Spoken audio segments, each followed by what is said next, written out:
कथा एका किमयागाराची. स्वामी चोळप्पाच्या मुलांबरोबर गोट्या खेळतात.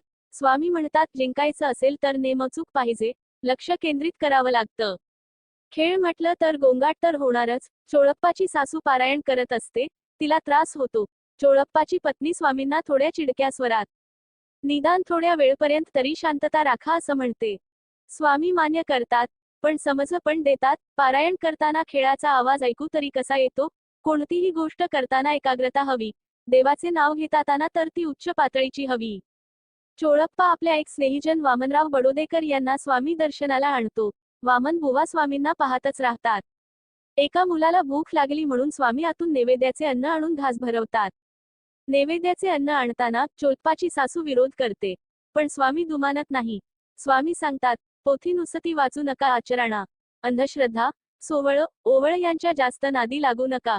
चोळप्पाची पत्नी आणि सासू चोळप्पाशी तक्रार करतात, पण चोळप्पा काही ऐकत नाही.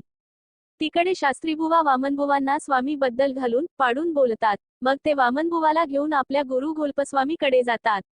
घोलपस्वामी मुठभर मातीला सोन्याच्या नाण्यात बदलून चमत्कार दाखवतात. वामनबुवा चमत्काराला दुमानत नाही. उलट ते घोलपस्वामींना आपल्या गुरु स्वामी समर्थाबद्दल सांगतात. घोलपस्वामी सोन्याचं लालूच देऊन आपला शिष्य करू असं पाहतात. वामनबुवा आणि घोलपस्वामी यांच्यात वादविवाद होतो. जाता जाता वामनबुवा सांगून जातात की माझे गुरु येईल तुमची परीक्षा पाहायला.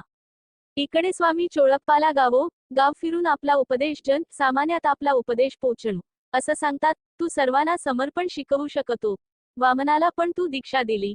खूप सोसले आहे त्यांनी माझ्यासाठी. मी त्याच्या पाठीशी आहे.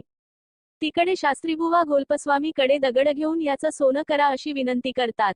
सोनं आम्ही घेऊ अशा अटीवर घोलपस्वामी आपले प्रयत्न सुरू करतात. पण काहीही केल्या त्यांना यश मिळत नाही. त्यांना वाटतं की वामनबुवांनी आपली विद्या हिरावली आहे, म्हणून सूट घ्यायला घोलपस्वामी धर्मशाळेत जातात. घोलप एक मोठा धोंडा घेऊन वामनबुवांवर टाकायला जातात.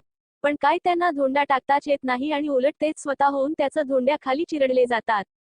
धोंड्याच्या आवाजांनी वामनबुवा जागे होतात. त्यांना लगेचच सर्व प्रकरण कळते. ते मन स्वामींना आपले रक्षण केल्याबद्दल धन्यवाद देतात.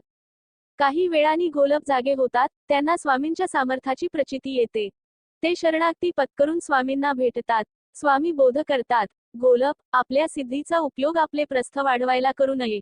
अरे आपले सामर्थ्य आणि शक्तीचा उपयोग लोकांच्या कल्याणाकरता करावा. त्यांना धर्म प्रवृत्त करण्यात करावा. ब्रह्मचा अंतिम सत्य आहे, बाकी सर्व क्षण भंगूर आहे या गोष्टीची जाणीव सर्वांना करून द्यायला हवी. स्वामी घोलपना माहूरला जाण राहायची आज्ञा करतात. पहिले घोलप यांना स्वामी चरण सोडून जाणे जीवावर येतं, पण मग ते बारकाईने विचार करतात की माहूरला आदिमायेच्या रूपात स्वामीच आहे असे समजून ते माहूरसाठी प्रस्थान करतात. स्वामी मग वामनबुवाचे कौतुक करतात. स्वामी म्हणतात, अरे इतके प्रलोभन वाहत असताना सुद्धा तू तटस्थ राहिला, गुरुवर निष्ठ आढळ ठेवली. तू परीक्षेत उत्तीर्ण झाला आहे. तुझी मोक्षाची वाटचाल आता सुरू झाली आहे.